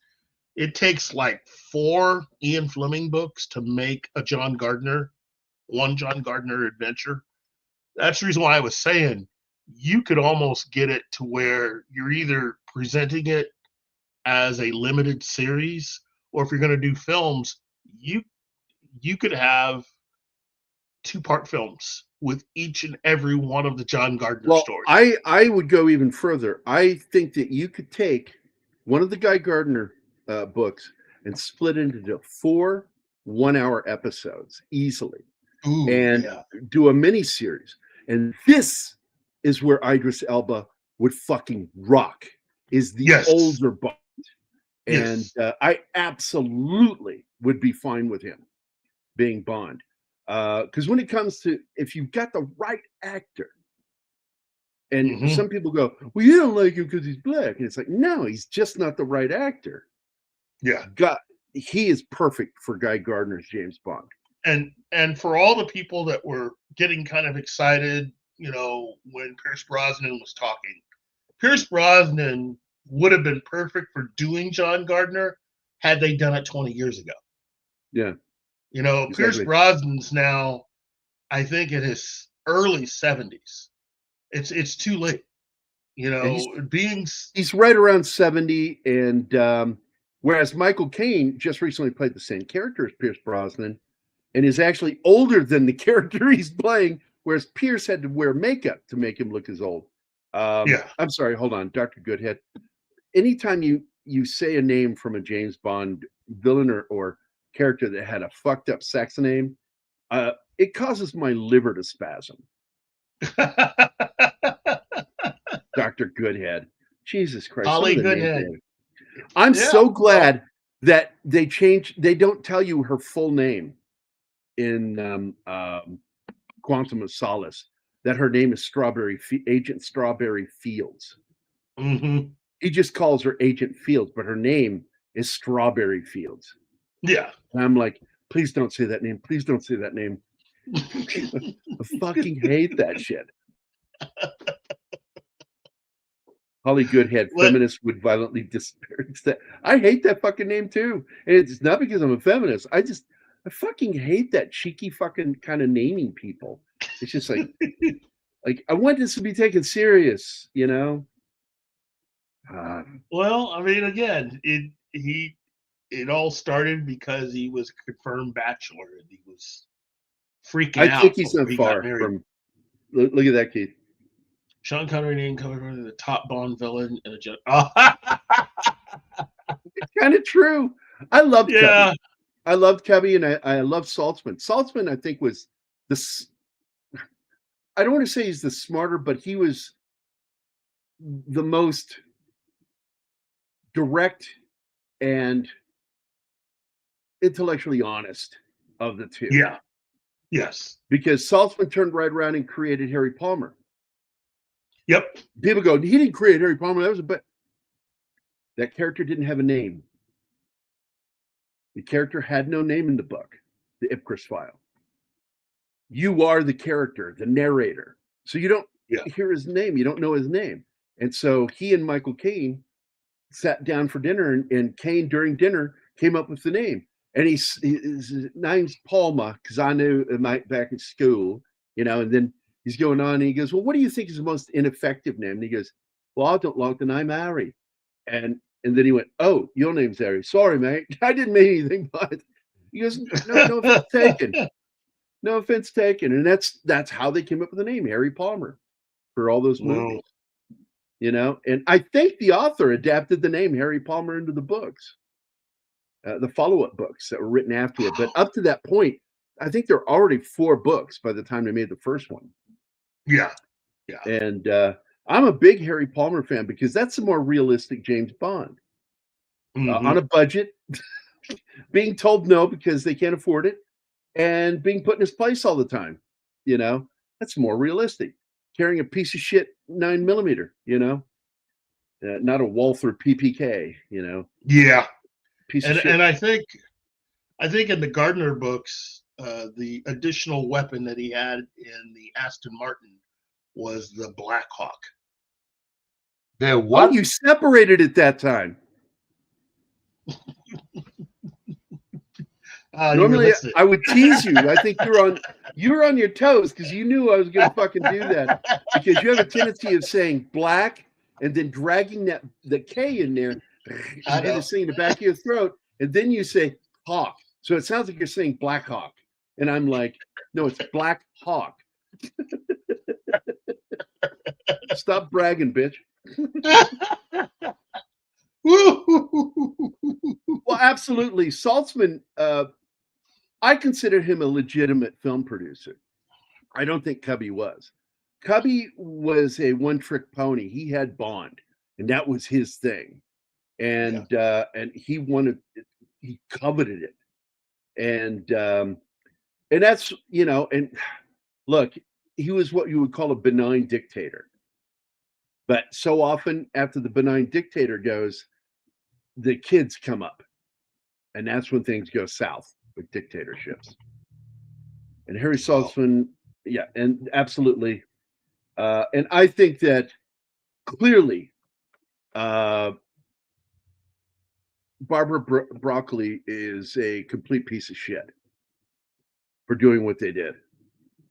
They did what they did because that guy was a fan of James Bond, loves James Bond. He's from Austria, and he lives in Dubai. He's an architect, engineer, and he had the funding to force them that if they did not make a film within 5 years, he could challenge the trademark and the ownership. And they did what they did to stop this guy because they don't want someone who loves James Bond in charge. Yeah, that would have been James different. Bond. And that just tells you right there who Barbara Broccoli is and her fucking family, the Broccoli family. Fuck all of them. I just Idris Elba is Moneypenny. wow. Like that one.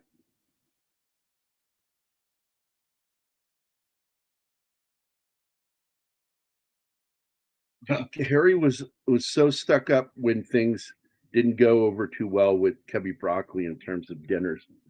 I don't know what that's about. Do you know what he's talking about? Well, they always had these very elaborate dinners, and that was a big thing that Michael Caine brought up. Yeah, that he says if Harry Saltzman invited me to dinner, I didn't say no because I knew he'd pay. Yeah. And it would always be at the most expensive restaurant, too, on top of that. I really don't know if Amazon's going to follow through with all of these random ideas they've had. Some would be interesting. Others, I don't know. They'd be more annoying than anything else. For my money as a Bond fan, I would be interested in exploring what the rest of the 00s are like outside of just Bond. You know, well, I just got to tell you, I don't like any of their ideas that they had. Spin-off ideas. I don't like any of them. I think they're all terrible ideas. I don't think they'll win anybody over. I don't think they're going to garner any great audience from it. This is there's one reason people love the James Bond universe, James Bond. And if you don't make James Bond the way they want to, people stop seeing it.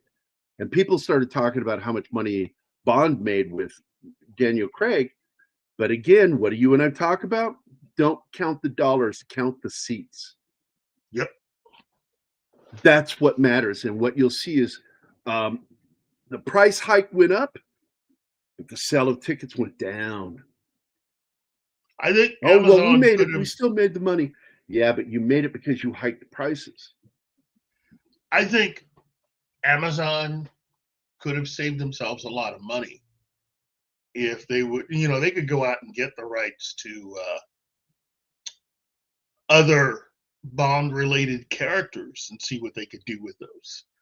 Matt Helm would be cheap. They could go out and get the Matt Helm books. Absolutely, Matt Helm. I got to be honest. We need to see some of these other characters that were classic books. We need to see an updated, better done Destroyer. We need to see Matt Helm. And I wouldn't even mind to see an updated version of Flint. These are American characters that challenge Bond as far as books go. I mean, my God, those books were good. And Matt Helm as a character is like a combination of John Wick and really James Bond, in so much as that his actual job was basically being an assassin to other. He's an assassin of spies, basically. Right. And there are rules for his ability to travel. He can go anywhere he wants, but it's easier for him to stay within the continental United States. Because outside the United States, being the kind of person that he is and given the job that he has, he's got an automatic contract on his life. So I think that would really be a really cool limited series that you could do almost like Reacher and do all of that with Matt Helm. Well, you bring that up, and it makes me want to defend Tom Cruise, because a lot of people don't know that he is actually a legitimate fan of Jack Reacher. He's a fan of the books, read all the books, and the reason he made his 2 movies was because he had the rights to it, and nobody could find anybody. And he says, if I don't make something, I'm going to lose my rights to this. And so that's why he made his Reacher film. And because it did so well, they made a second one, but it didn't. It tanked. And because he's not right for the part, but he's physically. Well, Alan Reichen was saying in an interview that he's an executive on this show. A lot of people don't know that. He's involved with the production of this series. Background, he's the one with the rights. Alan was saying that even he is still not perfect for the role. Yeah, he doesn't think he's physically perfect for the character. Well, he's 2 inches shorter than the way that Reacher is described in the books. But film lies, because he looks taller than he probably really is. You just hire shorter actors and you're good. Well, he's 6'3", and Reacher's supposed to be 6'5". Yeah. So it's sort of like you and me. I'm 6'3", you're 6'4". I'm 6'2". No. Well, my driver's license says so. You're full of shit. Your driver's license is full of shit. You're just never gonna let that go, are you? No, because Travis and I took a tape measure and measured your height, and it's like, I told you you're fucking 6'4", because if I look slightly up at you, you're taller than me, and I do look slightly up at you, just slightly, and I can tell when I'm looking straight, and then I have to go like this. I have to tilt my head slightly. And went, oh, you're taller than me. Because you and I never stood up around each other very much together. And it wasn't until you and I were standing at my old house, and I'm like, holy shit, you're taller than me. I was like, holy, because you're always walking by. I'm sitting and you're walking by, and I'm blah, blah, blah, blah, blah, back at you. This time we're like standing face to face. I'm like, oh shit, how long have I known you? And I didn't know you're taller than me. I thought it was cool. I get excited about that shit though. I think it's awesome. Lips in my shoes. It's the lips in your shoes. Yeah. Right. No, black heels are taller. They're adjustable. I heard. Is that true? I'm making up shit about race right now. Yeah, black people have adjustable heels, man. You didn't know that? Yeah, they click their ankles and they get taller. You got the idea for Nike pumps, man. You didn't know this shit? Fuck, man, you're ignorant. You're just ignorant. Oh. Jack Reacher was lucky, got hit on Amazon. Yeah, and people go, well, Bond, blah, blah, blah, blah, blah. Well, what about Reacher? I'm like, Jack Reacher?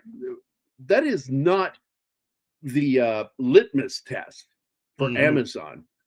All the other fucking garbage that you hate is the litmus test, because that's what he wants to make. That's Bezos. So Jack Reacher's a freak accident, really.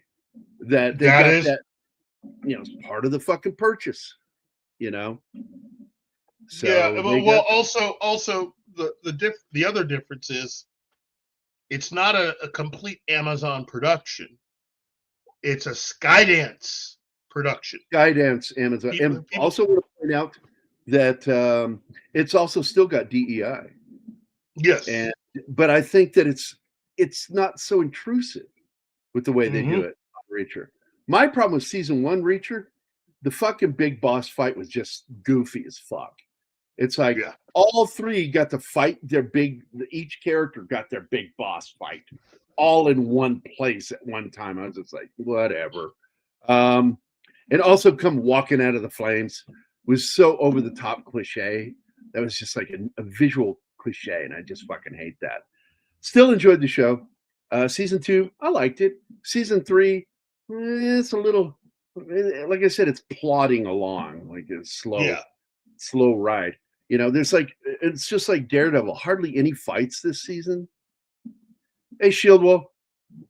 But hey, man, we're hitting 2 hours, and I was I was supposed to wrap up anyway. But that goes to show how much I enjoy talking to you. But let me just say thank you to everybody for joining us, and I especially want to just give a huge shout out to everybody that was on today's show, starting with Shield Wall of Dragons, who just showed up. Thank you, Shield Wall.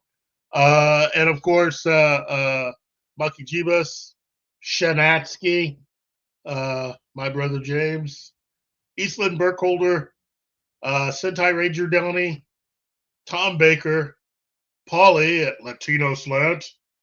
Let's see, Bayona Rad, because, you know, you're rad like that. Cam's Crash Courses, Bill Barkley. Gambit, 1987, good year. Zach's Real Popcorn Geek, Mephisto's Movie Reviews, and the lovely Penny. Wow. Shield Wall Dragon says, my biggest problem with Reacher is the military stuff is terrible. Like everyone would have been kicked out or in Leavenworth in the first 5 minutes. Let me explain something to you also that I find funny about that is he's CID. He shouldn't be referring to himself as an MP. He's CID, Criminal Investigations Division. And I'm going to tell you why. Because in the military, the last thing you want to say when you go into a military bar, E-club, what have you, that you're an MP. Because everybody will give you the shit eye. As a veteran, I'm just telling you. And that's why Joe and I are very good friends, but I poke fun at him. It's like, you served even though you were a fucking MP. Not popular in the military. CID, also not popular, but they had a different function. They had a specific line of duty to do. And they also got involved with a lot of combat. So they should have done a better job of separating that. And I agree with you, Shieldwald. I agree with you wholeheartedly. Well, that's today's show. Hopefully everybody had a good time. I want to really just go out there and just say thank you to Gary for showing up. Of course, as always, thank you to Martin. And thanks to all of you who basically just decided to spend an hour or two with us as we basically just talk geek. Oh, and James, I just burned your card. Sorry. Anyway. And before we go, I want to do this because it's important, because I still feel that this is what we need to do to Hollywood at every turn. When you're slapped, you'll take it and like it.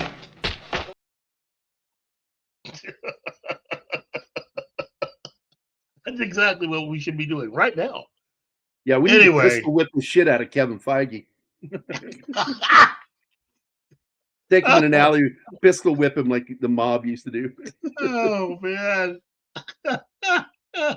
Everybody knows I'm fucking joking. I don't really want to do that. Well, being facetious. On behalf of myself and everyone else here, and everyone at Pop Culture Minefield, I want to thank you for tuning out to this episode. And remember to like, share, and subscribe to my show and really all the other shows that we have here on the Pop Culture Minefield channel here on YouTube and other places. Really, just don't be a stranger. Email, drop us a line, say hello. You want to slide us some cash, we'll take that. We're lonely. I'm so lonely. I'm so lonely. So very lonely. So lonely. Okay. So absolutely alone. That's our show today, everybody. Have a good afternoon, and remember, have fun, and have a good day. Bye, everybody.